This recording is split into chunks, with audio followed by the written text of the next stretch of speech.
Mason. It was an extraordinary day. No one's seen anything like this. At the end of an extraordinary week. This is a pivotal moment for America's economy. In announcing an historic bailout for America's banks, President Bush admitted the financial system is in crisis. We must act now to protect our nation's economic health from serious risk. In a series of emergency measures, the government also moved to insure money market mutual funds and imposed restrictions on short selling, trades that bet a stock will go down. With the banking system seizing up and Americans pulling billions out of money market funds, Treasury Secretary Paulson told Congress in a sobering meeting last night that a bailout is the only way to prevent a collapse. Without it, Fed Chairman Bernanke warned, we could face a deep recession. In historical terms, how serious is this? Well, this may turn out to be the second biggest financial crisis in world history. Wall Street historian Richard Silla says only the Great Depression was bigger. Secretary Paulson says the price to fix it will be steep.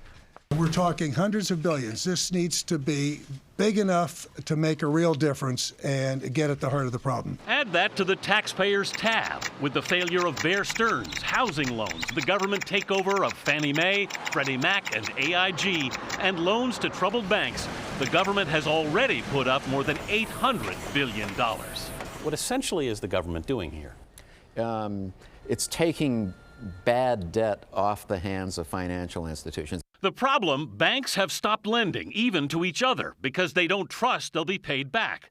By buying up the bank's bad mortgage loans, the government hopes to restore confidence so the banks resume lending to each other and to us.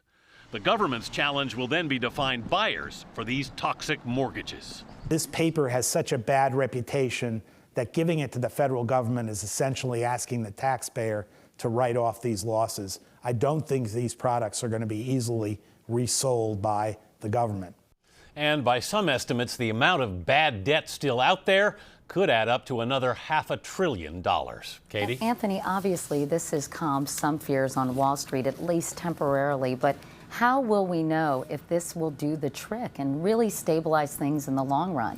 You'll know if you start to see banks actually lending to each other again. That's a question of trust. The whole idea here is to restore confidence and trust.